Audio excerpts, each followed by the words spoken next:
Hey guys, Nick here. Doing an unboxing today. Now, you guys who visit my channel frequently know I don't do unboxings. Reason being, I find that when I do unboxings, 9 times out of 10, I say the same thing in the unboxing that I'll say in the review. So I pretty much altogether stopped doing them. But backstory on this is I got those new Apple remotes, the 5 that I got from Condex, and I'm not happy with them. Not at all.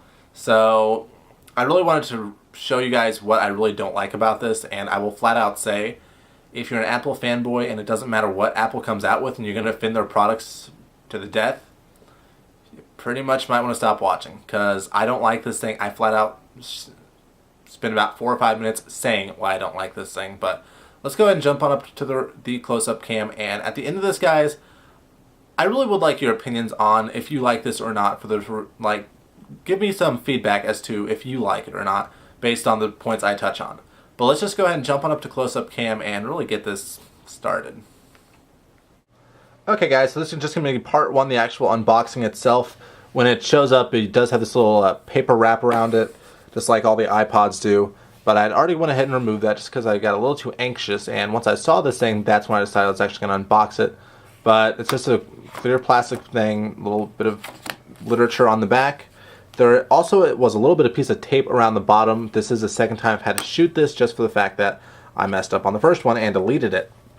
So front just pops out, Apple remote, it just lifts right out. And there's just a little bit of a paperwork here, the little back sleeve, warranty, and Apple remote, just a little information about how to use the thing, how to sync it up, all that fun stuff. So let's go ahead and actually jump up to why I don't like this thing now. So let's go.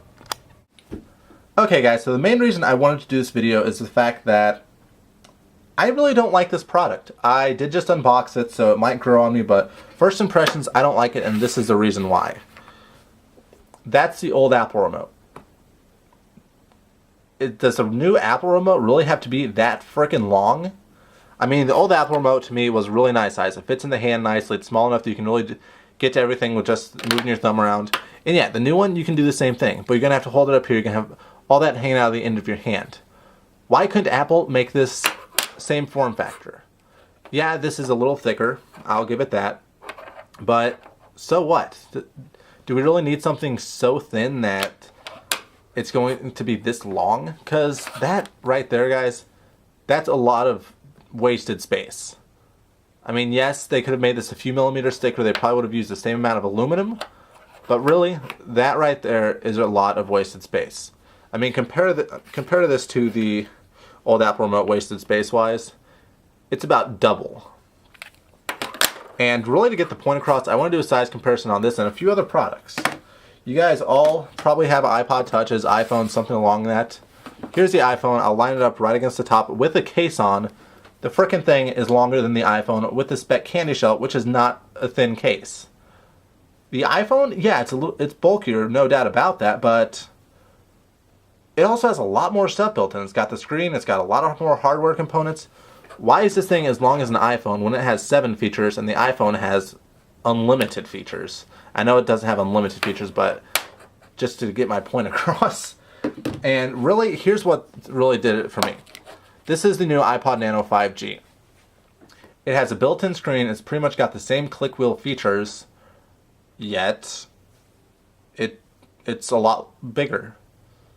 Why is the freaking Apple remote with 7 features longer than the iPod Nano that has quite a bit more? I mean, and here's size comparisons side by side. Yes, the Apple remote is a little thinner than the Nano, but not that much. And let me actually get this all the way on the camera here. But I really think Apple pretty much dropped the ball on this. I really think they sacrificed overall functionality and just general use of this to make it as thin as possible. Yes, I know Apple's been going for thinner the better lately, and when it comes to computers, laptops, I'm all for that. But when it comes to mice, remotes, keyboards, there is a point when you're starting to really sacrifice functionality so it looks cool. And I really think that's what Apple did here. They updated it to make it thinner, and they did do the aluminum and black which fits out the new line. So unfortunately, it's probably sticking around for quite a while, and we won't see a new revision for quite a few years. But I really think Apple dropped the ball. I really think they're starting to really go a little bit too far with this whole making everything as thin as possible. Because I will not deny it, this thing is really thin. But is it so thin that it's going to make me want to use it more than this? No. You want to know why? Because, yeah, it's thin, but it's still in my hand. It's still going to take up the same amount of space no matter what. It's not like this was so thick it was a hindrance to use, so I don't see the point of making this so much thinner. Yeah, it'll fit in your pocket, so what? If you're using it for a computer, chances are it's sitting on your desk 99% of the time anyway, so what's the point of having it this thin and being this long? I just don't get it, guys. I am normally a huge Apple fanboy. I normally love everything Apple, but lately, with their new product lineup, their new Magic Mouse, this thing, I think they've dropped the ball. Yeah, I know a lot of reviewers love the Magic Mouse, but I just think it's uncomfortable to use. I used it at Best Buy for about 5 minutes. I talked to the Apple guy there, and we honestly both agreed that it wasn't the best product.